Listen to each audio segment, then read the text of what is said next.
Have you got enough qualifications?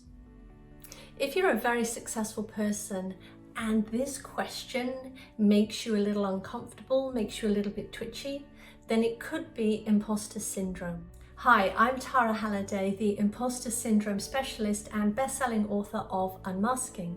Imposter syndrome is self-doubt and feeling like a fraud when you're not. A concern about not having enough is a common behavior pattern for high achievers with imposter syndrome. This is often the feeling of not having enough qualifications, but it also can be a feeling of not having enough money or not having enough companies that you own. The feeling behind this is that you never quite have enough of that thing that you're missing, say the qualifications. You feel driven to get more, but not quite satisfied even when you do.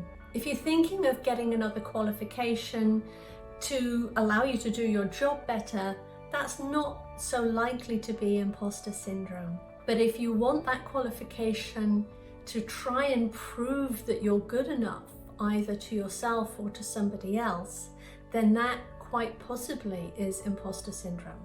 It's a repetitive thought that if I could just get this one more qualification, that would prove that I'm good enough and I'll feel like I belong and I won't feel like a fraud. You can also tell because that desire to have one more qualification comes up when you're feeling most stressed, when you're feeling anxious and you're looking around for a solution to solve that problem of not feeling good enough, and the solution seems to be one more qualification.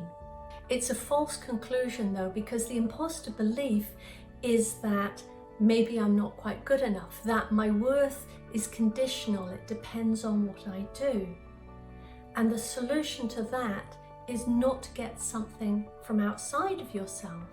And no matter how many qualifications you get, no matter how much money you get, how many companies you own, it's never going to be enough to prove to yourself that you are actually good enough. The real solution is to address that fear that you're not quite good enough, even though you're very successful. The way you do that is to change the underlying belief. And once you clear that belief, then you will feel calmer, lighter, effortlessly confident, resilient, and authentic. If you want to find out more about getting rid of imposter syndrome, click the link here.